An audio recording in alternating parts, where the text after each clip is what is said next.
बिस्मिल्लाहिर्रहमानिर्रहीम जी। एफ application cost accounting 9th edition 12वां चैप्टर का तीसरा प्रॉब्लम है मिसिंग आइटम का। ये 8 केसेस आपको दिए गए, उसमें स्पेंडिंग वेरिएंस और कैपेसिटी वेरिएंस से रिलेटेड सवाल है। उसमें कुछ चीज़ें मिसिंग है, वो हमने मालूम करनी है। अब वो कहते हैं following are 8 sets of partial factory over data with favourable variances shown in parenthesis, यानी कि जो फेवरेबल हैं वो ब्रैकेट के अंदर हैं आपके, और जो अनफेवरेबल होंगे विदाउट ब्रैकेट होंगे। ठीक है जी। ये केस सारा मैंने आंसर शीट पे उतारा हुआ है, तो आप देख लें। अब स्पेंडिंग वेरिएंस और कैपेसिटी वेरिएंस आपका मिस है। नीचे इसका फार्मूला भी मैंने लिख दिया है कि कैपेसिटी वेरिएंस का फार्मूला होता है बजटेड एफओएच और अप्लाइड एफओएच का डिफरेंस। अगर अप्लाइड ज़्यादा हो तो फेवरेबल, अगर बजट ज़्यादा हो तो अनफेवरेबल। इसका ताल्लुक होता है कैपेसिटी के साथ, काम के साथ। अप्लाइड अगर ज़्यादा हो तो इसका मतलब ये होता है कि हमने बजट से ज़्यादा काम किया। अगर अप्लाइड कम हो तो इसका मतलब ये होता है कि हमने काम जो है ना वो बजट से कम किया। यानी कि बजट से मुराद जो हमने वर्क की बात कर रहे हैं, डॉलर वैल्यू की बात मैं नहीं कर रहा। अगर आप अंदाज़ा लगाते हैं कि 10,000 यूनिट हमने बनाने हैं, आपने 11 बना लिए हैं, तो वो अप्लाइड ज़्यादा निकल आएगा, काम ज़्यादा है। अगर आपने 10,000 यूनिट का एस्टिमेट बनाया लेकिन काम आपने 9,000 यूनिट किया, तो ये आपका अंडर अप्लाइड आएगा, अप्लाइड आपका कम निकलेगा। अंडर अप्लाइड तो नहीं, अप्लाइड कम निकलेगा। ठीक है जी।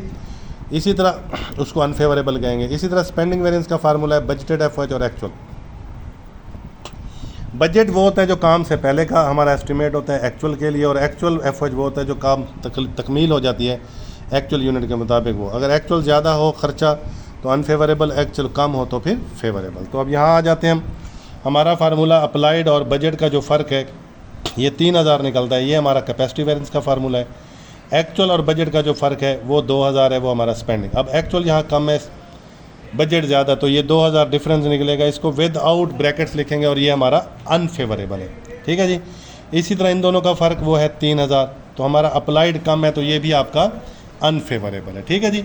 तो विद आउट ब्रैकेट उसने सवाल के मुताबिक कहा हुआ है कि जो ब्रैकेट में लिखेंगे वो फेवरेबल लिखेंगे, ब्रैकेट के बगैर जो लिखेंगे वो अनफेवरेबल। इसी तरह अब आप देख लें, अप्लाइड आपको दिया गया 15,000। अप्लाइड का ताल्लुक कैपेसिटी वेरिएंस के साथ है। अब कैपेसिटी वेरिएंस हमारा अनफेवरेबल है क्योंकि विदाउट ब्रैकेट है।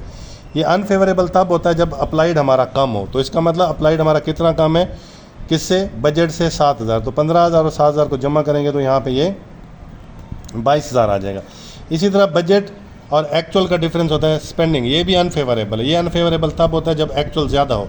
तो ये 22 है तो 1,000 जमा करेंगे तो ये आपका 23,000 आ जाएगा। तो ये दो आपने केसेस कंप्लीट कर लिए हैं।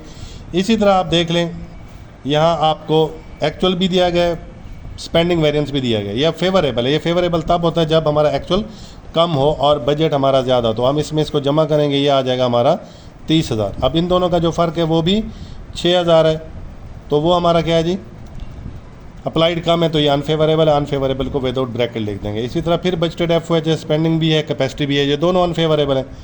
अब बजट हमारा कम है, स्पेंडिंग अनफेवरेबल है, तो इन दोनों को जमा करेंगे तो ये हमारा 19,000 निकल आएगा एक्चुअल, क्योंकि एक्चुअल ज़्यादा होता तो ये अनफेवरेबल होता है। इसी तरह हमारा अप्लाइड कम होता तो ये अनफेवरेबल है। तो इसको हम 18,000 में से क्या कर देंगे, माइनस कर देंगे, तो ये 16,000 आ जाएगा। इसी तरह आपका 18,000 और ये आपको स्पेंडिंग माइनस दिया गया, एक्चुअल भी दिया गया, ये आपका अनफेवरेबल है। अनफेवरेबल तब होता है जब एक्चुअल ज़्यादा हो। तो इसका मतलब ये 15,000 है, कम कर देंगे। इन दोनों का फ़र्क 5,000 निकलेगा जी। ये अब अप्लाइड ज़्यादा तो ये फेवरेबल निकलेगा, इसको विद इन ब्रैकेट लिख देंगे। फिर आप देख लें, एक्चुअल दिया गया, स्पेंडिंग भी दिया गया। अब ये दोनों नहीं है तो कैपेसिटी का फार्मूला पहले अप्लाई नहीं करेंगे, पहले हम स्पेंडिंग का करेंगे। ये 27,000 है, ये फेवरेबल है। फेवरेबल तब होता है जब एक्चुअल कम हो, बजट ज़्यादा हो, तो ये जमा करेंगे तो ये 33,000 है। ये भी फेवरेबल है। ये फेवरेबल तब होता है जब अप्लाइड ज़्यादा हो, तो इन दोनों को जमा करेंगे तो ये 35,000 आ जाएगा। ठीक है जी। उसके बाद ये 0 है, इसका मतलब एक्चुअल और बजट बराबर है। ये भी 0 है, ये भी 16,000 है, फिर ये भी बराबर है, तो ये भी आपका 0 आ जाएगा। ठीक है, थैंक यू।